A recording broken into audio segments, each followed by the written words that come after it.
A COVID test you could do from home is finally coming. The Pentagon's plans to draw down troops in the Middle East. And Conan leaving late night. Here's what you need to know.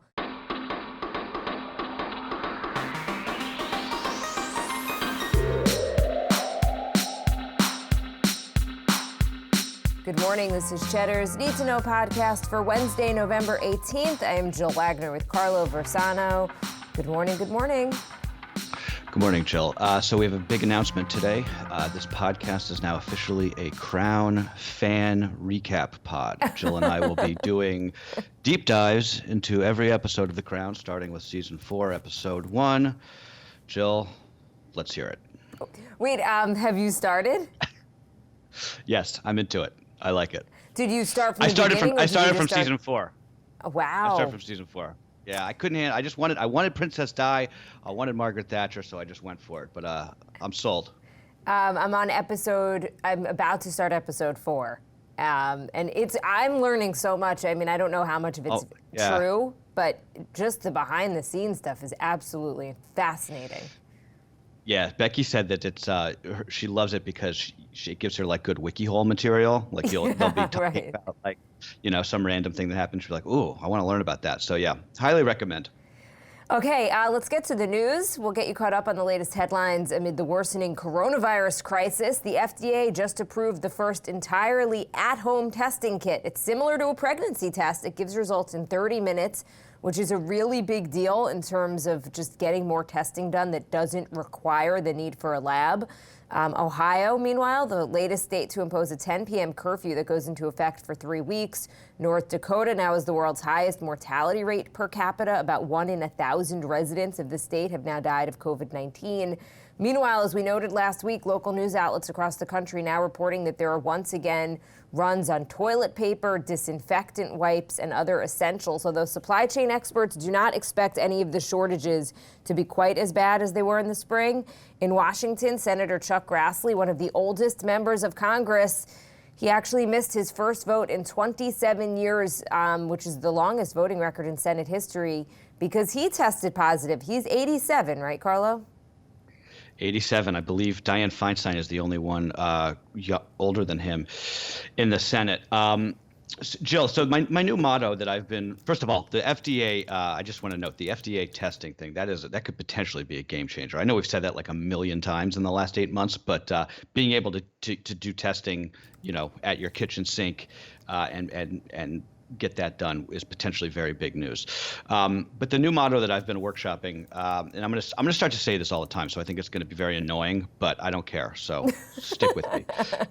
I think I even said it yesterday.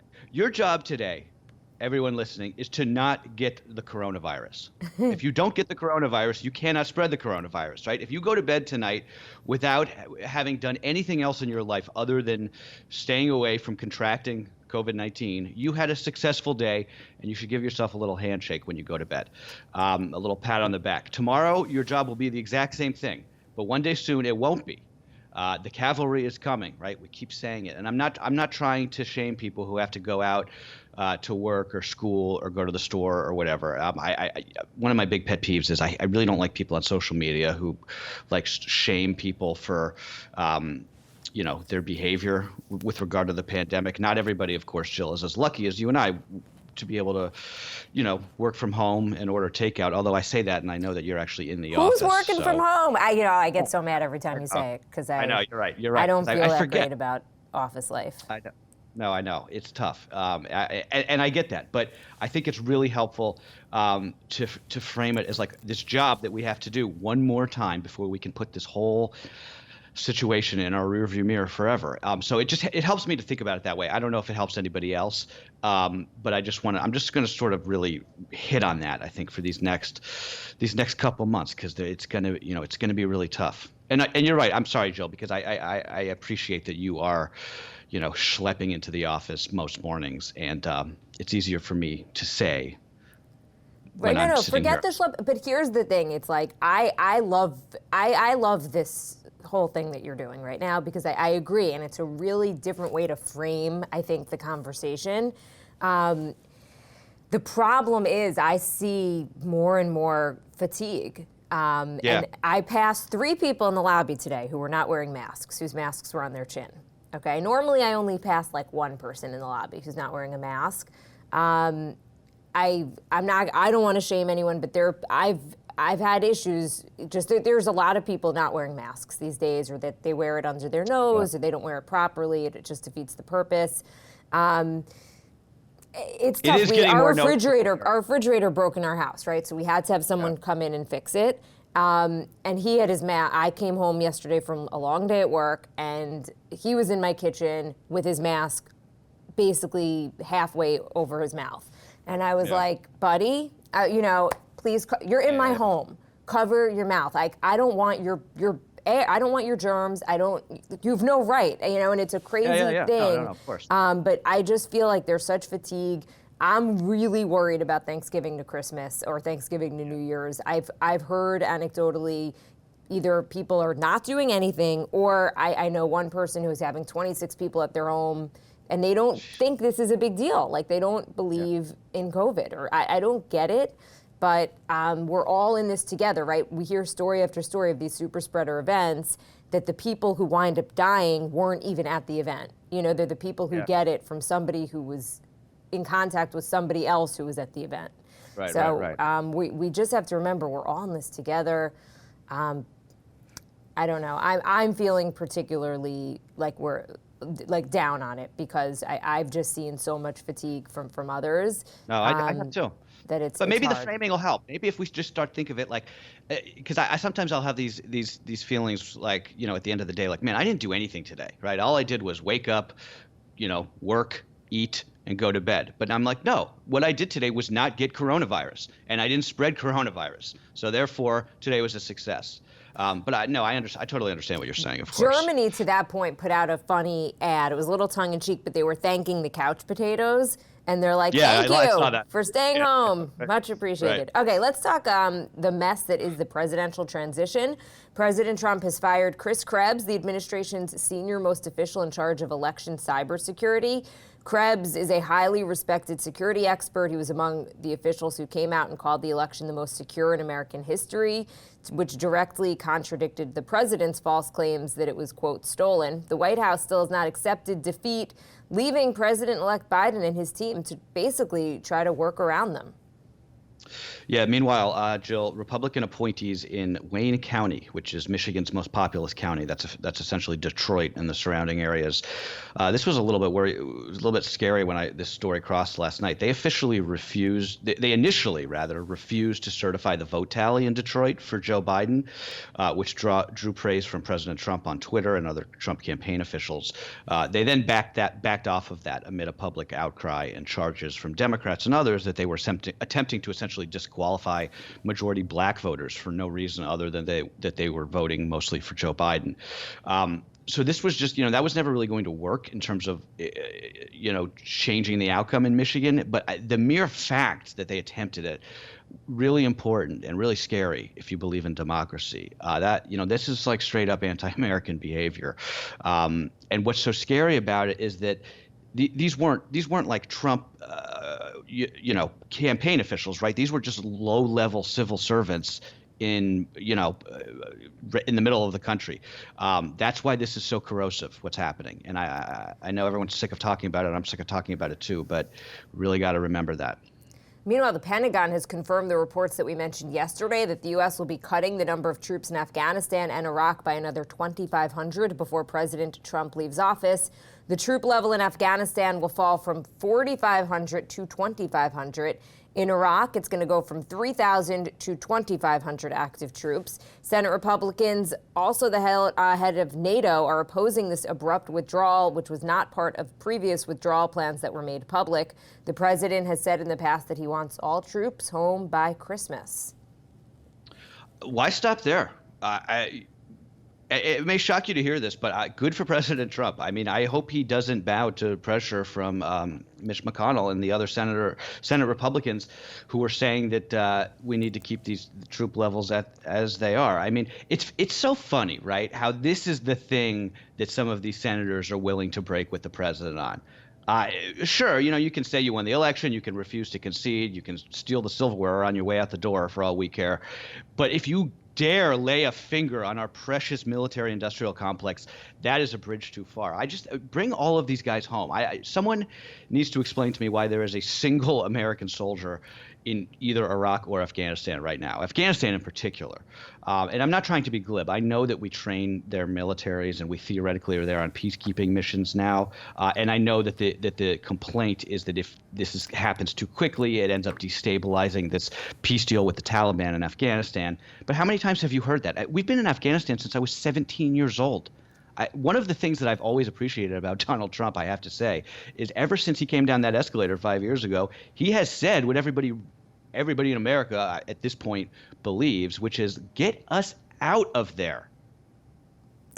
You know what? I don't really want to talk about it because I don't know enough. I'm not as educated on the topic as I'd like to be, but from what I can tell, I think the issue is just the speed and the hastiness at which he wants to do the withdrawal. I mean, this isn't just, we saw what happened in Syria when our troops left there, where the troops on the ground were literally blowing up their own barracks so that Russians wouldn't go in, or that the Syrians wouldn't go in, or whomever, and get potentially secrets, military secrets. So I think that the question is, there's the theoretical and I think the philosophical choice, which is why are we there? But there's also the practical matter. There's a way you do this, and there's a right way to do this. Yeah, no, I understand that. It's just like we've been, hearing from 3 administrations at this point that we're going to be leaving Afghanistan, and we're still there. Like, at some point you just got to pull the ripcord. But look, he's doing this to salt the earth for Joe Biden. I mean, this is going to make it so Biden is then left with this situation where, like, do I put more troops in or do I take the rest out? So I don't know what the political theory is, but I said my piece. Okay, lawmakers, meanwhile, grilled the CEOs of Facebook and Twitter about fact-check labels and other issues related to election misinformation in a virtual hearing on Capitol Hill. This was 3 weeks after Jack Dorsey, who's the CEO of Twitter, and Mark Zuckerberg, the CEO of Facebook, after they were summoned for a similar hearing in front of a different Senate committee. Republicans took issue with the platform's labeling of President Trump's false tweets that he had won the election. Democrats took issue with Republicans taking issue with the labels. The hearing didn't accomplish much other than signaling that both sides of the aisle remain very interested in regulating big tech, although for different reasons. And if anyone who this is their only, they didn't get to see it, just FYI, Jack Dorsey's very, very long goatee beard is still intact. Well, he looks like Rasputin. It's quite the look. Yeah, I had the honor of watching some of this because my wife was covering it, so I had to listen to it. It's, oh my God, like regulate these guys or don't regulate them. These grandstanding hearings are so hard to watch. Nobody cares about some senator's little pet issue with Twitter deleting like some tweet that he wanted to read. Like, we have bigger fish to fry at the moment if none of these geniuses in Washington haven't noticed. I mean, look, I've been vocal about my belief that these companies do need to be reined in. I don't exactly know how to do it. It's just these hearings that annoy me because I don't think they get anything done. And if I have to see or hear Mark Zuckerberg talk about how Facebook is a platform to share ideas one more time, it's like, guys, get with the program here. Yeah, I mean, I watched as well. I felt like Lindsey Graham watched The Social Dilemma on Netflix because he was making some points. I'm like, all right, well, at least someone plopped this docudrama in front of him and he watched. Because he was kind of just saying, he was talking about some of the techniques that these social media companies use to get us to just constantly go back and back, and the addicting nature of it. It just felt jumbled, this whole hearing, right? It was like, what is this about? Is this about that these social media companies are addicting? Is it about misinformation? Right. Is it about that they're too big and need to be broken up? What is the point here? And I think you're right. Everyone agrees something should be done. These companies are huge. They're monopolies. They are anti-competitive. It's hard to argue with that. It's just, what do you do about it? Right. And they'll say it themselves. like we would like to be regulated, so we know what we're supposed to be doing. Yeah, no, I mean, to your point, Jill, I think that, the American people would be better off if instead of these hearings, they just showed that movie. Right. Right. We're going to all be quiet for 90 minutes. Yeah. Go.